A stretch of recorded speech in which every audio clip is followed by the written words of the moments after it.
Right. So we do have a couple of questions for you. Obviously, the boring question first, like who are you and what do you do? I, sorry. My name's Andy Saunders and I'm the editor of Britain at War magazine. Okay, great. And do you, obviously, you're a historian. You look into the Britain at War. Do you do a lot in like World War Two area stuff? Yeah, I'm a historian and author that covers the First and Second World War.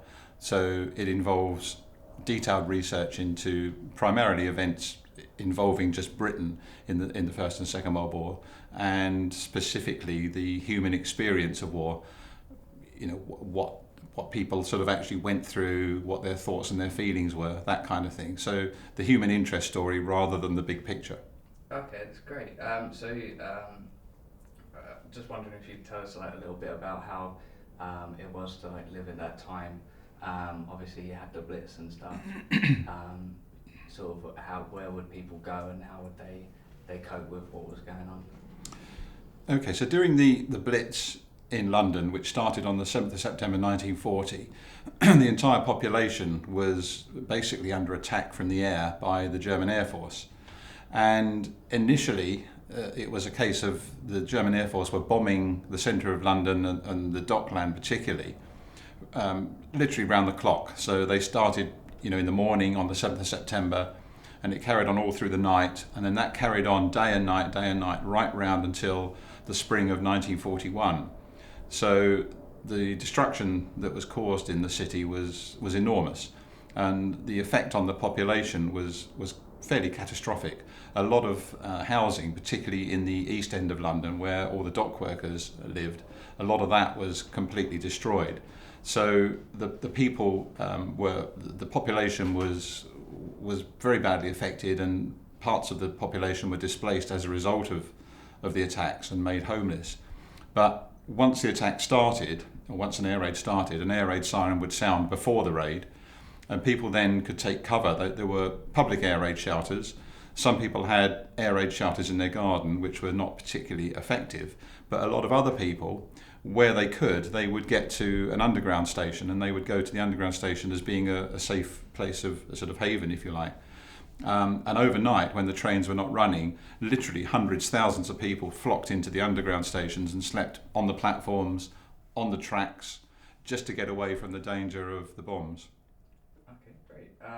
So we went to the War Museum and there was a big picture of everyone in the railway station. Yeah. How long would they stay down there for? Was it literally a night, or would they stay down there for like weeks on end? When people went to the underground stations, they would very often stay there all night, even if there was an all clear had been sounded and the raid was effectively over. Most people, once they settled down for the night, they would stay there. They didn't go there so much in the day, or at all in the day really, because the trains were running, so that was really sort of impossible, because life had to go on. But it was really overnight that people went, particularly to the underground station. It was somewhere where they could sleep. People just used to sleep in rows on the railway platform, just to get away from the danger. And was it organised in any way, or was it just go down there and just try and find a place, or was it? Yeah. So when people went into the underground shelter, it was very much a sort of an ad hoc arrangement. People just found an underground station and just went there. It wasn't organised. People didn't get a ticket, if you like, or they weren't told to go to a particular station. And in fact, the authorities at times tried to discourage it because there were too many people crowding into the stations, and there was danger, obviously a danger of people getting crushed or panics breaking out or whatever. So it was controlled to an extent, but it wasn't controlled to the extent that people were told to go to an underground station. They weren't officially shelters, but it was the obvious place for people to go to get away from falling bombs. Yeah. So we did have, obviously, we just want to see how people sort of coped with it. Obviously some people were evacuated to the countryside and things. Yeah. Was it mainly children that was evacuated, or was it just anyone could go? Right. Before the Blitz actually started, in fact earlier on in the war, children particularly were evacuated. So families were told that their children, their entire family really, apart from the adults, could be evacuated to a place of safety. And the place of safety was generally somewhere in the countryside, miles away from London or from cities. And the idea was that if you were in the countryside, perhaps at a farm or wherever, this was much less likely to be attacked, obviously, by the Germans. So a lot of people did send their children, certainly in the early part of the war. And then again, when the Blitz really started in 1940, a lot of children were evacuated, but some families chose to stay together, sort of through thick or thin, whatever the situation, they would all stay together. Perhaps the father would be working in the docks, or he might be away in the army or navy or the air force. So mum would be at home with the children. And very often they just stayed. And obviously there were a lot of casualties amongst the people that stayed, but that was a choice they made. Okay. And obviously, when people did stay in London, they had rationing cards. Was that a thing they implemented like halfway through, or was it beforehand? Rationing started right at the beginning of the war, so in 1939, because there were clearly going to be food shortages, because the amount of food that needed to be brought into Britain to sustain the population was just not going to be possible, because the amount of food that needed to be brought across the Atlantic, for example, which was subject to attack and being sunk by German U-boats and German ships. So there was a need to conserve food and to make sure that everyone had enough. So the plan was that everyone would have a ration card. Every man, woman and child had a specific allocation of bread, sugar, milk, butter, bacon, whatever it might be. So it was very minimal, but it was literally a survival ration, and it was calculated quite sort of scientifically, if you like, by the government, who said, right, this is the minimum amount of food that an individual or a child or whatever it might be would need to actually survive. So it was very limited. And were people sort of angry about that, or were people sort of like, this is what we have to do? I think when rationing was introduced, it was probably a bit of a shock, because up until that point there'd not been any shortages at all. But people very quickly adjusted, and the sort of, I suppose you could call it the sort of wartime spirit or the Blitz spirit. People knew that this was total war. They had to get on with it, and the war had to be won. And one of the things was, the fact of the matter was that it was going to be very uncomfortable on lots of levels for everybody, and rationing was just one element of that. So everyone accepted it. It was, it wasn't good, but everyone accepted it. Having said that, there was a lot of black market sort of racketeering going on, and people, were sort of selling food on the quiet, and it was all very illegal. But there was stuff going on like that, so you could get at a premium price other goods that weren't on ration, but that should have been on ration. But it primarily people just survived on what they were allocated.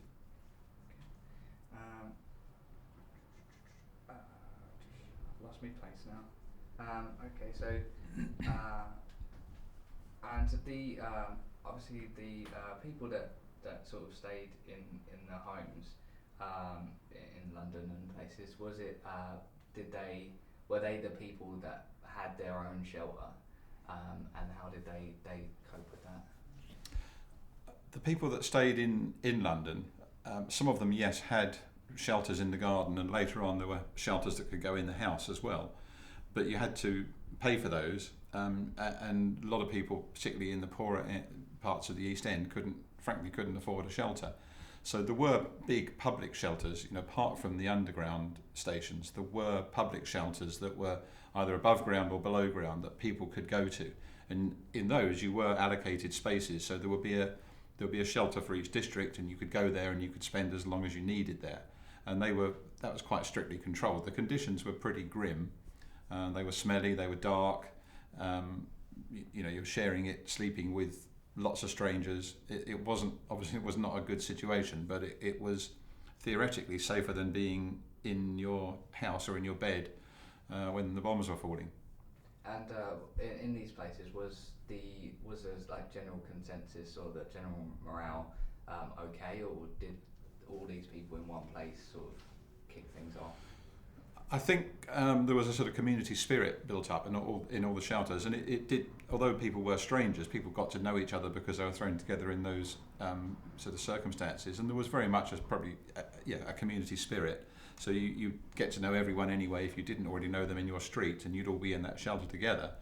I don't think there was a great deal of trouble or resentment really, and people used to do things like, they would play games, or there would be they'd have a sing-song. They would all sort of sing the sort of popular songs of the period, and just try to make things as bearable as they possibly could.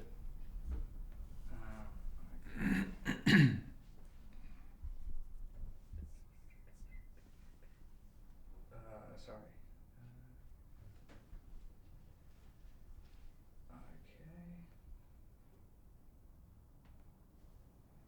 Okay. Oh, yeah.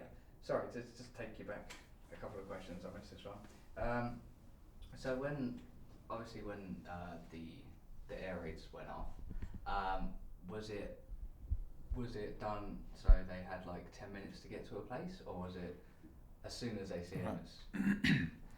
The air raid warnings were set off as soon as the radar stations around the coast had picked up German aircraft coming in towards Britain or towards London. So then a message was sent to the local authorities, and the local authority would then set off the air raid warning. So you'd probably have 15-20 minutes notice, maybe more, of a raid. Sometimes the raid never happened because the aircraft that were plotted coming towards London or towards a particular target might have turned and gone to a different target. But in those cases, people stayed in the shelter until there was an all clear signal sounded, and then it was presumed that it was safe to go out. Okay, and I did a little bit of research, and there was I don't know whether you call them like special police that would go around and check sort of the buildings as they fell down. Did they? Was there any sort of anything in particular that they had to do within like the community themselves, or would they go in afterwards? Oh, right, okay. Are you talking about air raid wardens? Or? That's the one, sorry, okay, yeah. Okay. So during the Blitz, there were volunteer air raid wardens who were given sort of an official status. They wore a tin helmet, they had a uniform and what have you. And their job was to basically try and look after the civilian population, make sure that they were safe.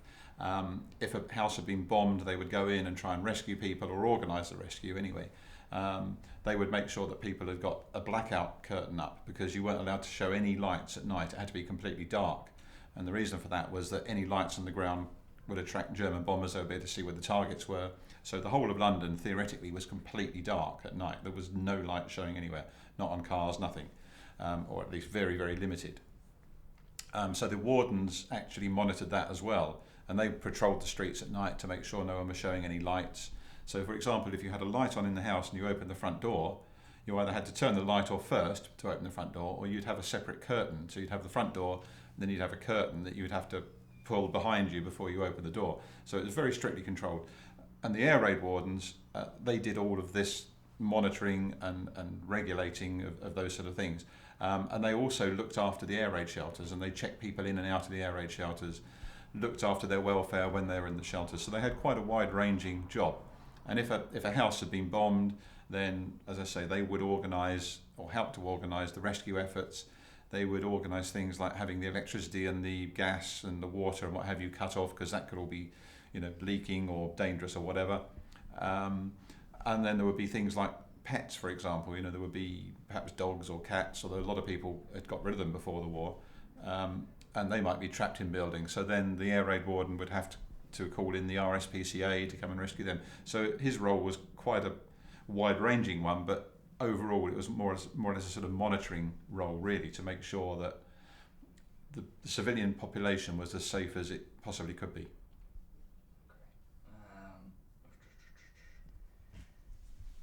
Let's have a look.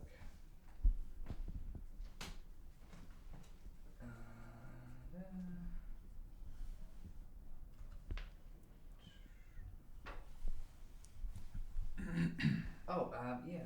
With the obviously with like strict control and stuff like that, did people have a curfew in London, or was it sort of you could go out but just? During the Blitz, there was no curfew. People could still go out and out and about. So there wasn't any control in respect of when people had to be indoors. As far as possible, life went on as normal, and you could go to pubs or theatres or cinemas or whatever, as far as the conditions would allow. So there were no controls in terms of people being under curfew. Okay, so people just like try to carry on with their normal lives, and if an air raider will go in. Yeah, the whole sort of ethos was carry on as normal, although of course it wasn't normal and it was very abnormal, but life couldn't stop. Commerce, business had to carry on. The war effort, relied on everything still going on at home, and businesses still operating, and power stations running, and the trains still running. So everything had to continue. So curfews were simply not possible. Okay, great. And last couple of questions. Obviously we're doing this documentary on like the people in the Blitz and in particular London. Do you know like where the main parts of London were damaged? And I think there was some damage in Greenwich itself. Yeah. Primarily, the German Air Force were trying to, initially anyway, attack the commercial centre of London, which really was the East End, the Dockland area. Because in those days, the docks, around Greenwich and sort of further upstream were the centre of everything. Now it's a different situation, obviously, but this, the River Thames here was a thoroughfare of ships coming in and out, bringing stores in, taking stuff out. So it was a central hub, and if that could be smashed, then the effect on the war effort would have been catastrophic. So that's why the Germans particularly attacked the Dockland area. And of course, living around the Dockland area, you had all the people that worked there, and they were primarily, the poorer people, if you like, and they lived in fairly poor housing, terraced housing, all huddled together. And you could take out 2 or 3 streets with a couple of bombs, and the effect on the working population would have been huge. Even if you didn't actually kill them, then they've got to move away. So there were all those sort of things going on, and it was really the East End of London that took the brunt of the Blitz. The centre of London, sort of around sort of Victoria and in that sort of area, that was all bombed as well. And there wasn't really any precision bombing, unlike today where a bomb can almost be put through somebody's window from 20,000 feet.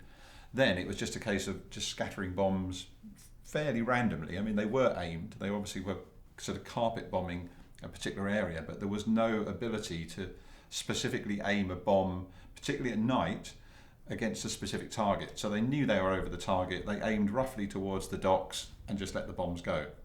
It was fairly hit and miss, literally. And a huge number of bombs, didn't hit their intended target, but fell quite a distance away. Okay, last question for you. Obviously, like wars are still going on today, like with the Middle East and things like that. Is there anything from that time that people were affected by that are still affected by today, and something that is there anything that we should look out for that history can tell us about how to best move on with the war? I think it's probably fair to say that to a large extent the people in Europe who were perhaps mostly affected certainly by the early part of the Second World War, so the people in Europe I think have learnt a lesson is probably putting it a bit too strongly, but the Europeans know what war has cost them. Most of the European countries within living memory have been at war with each other. And I think, we've moved on in Europe from that. We've now got a united Europe. The possibility of there being a war within European countries between, Britain and Germany or whatever is unthinkable. It's most unlikely to ever happen again. Obviously today conflicts are in the Middle East, as we know. Have lessons been learned? I suppose they have. As I say, certainly in Europe, it's probably unlikely that it ever happened again. Although, quite recently, there's been a conflict in Ukraine between Ukraine and Russia. So it's always there. I mean, war will never go away. It's a fact of life. You know, and as I'm talking now, the British government are talking today about going to war again, or on a different level in Syria. So it's something which, unfortunately, war didn't stop with either the First World War or the Second World War. And in many ways, what's happening today is a legacy of certainly the First World War and also the Second World War, because post both of those wars, things happened, particularly in the Middle East. For example, the setting up of the State of Israel for the Jewish population. All of these things have had a long-term effect and an impact on Arab countries in the Middle East, and that's really what we're still suffering the effects of today. And if you take it back further than that to the end of the First World War, at the end of the First World War, with the collapse of what was then called the Ottoman Empire, which was Turkey, the Middle East was sort of carved up effectively by Britain, America and France in terms of deciding where countries were, where the borders were. We drew the lines on the map. We said that's Iraq, that's Kuwait, that's Saudi Arabia, that's Egypt, that's Israel, that's Palestine, that's Syria, all completely artificial. And to a large extent, the problems that have happened since then have been a result of that. So really, you could say that 100 years on from the First World War, we're still today suffering from the effects of that war, and we're still suffering the effects of the Second World War. Okay, thank you very much. I think that's it. Yeah, cool. Okay. Thank you.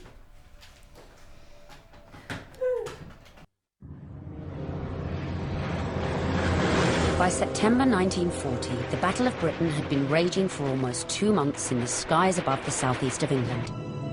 For Hitler, air superiority was vital if he was to launch his planned invasion of Britain. Up until then, the Luftwaffe's raids had been aimed at destroying the RAF, and daily attacks were targeted upon airfields and communication systems. Victory in the air was within Hitler's grasp, but on the 7th of September, he changed his tactics and took his war of terror to the people of Britain.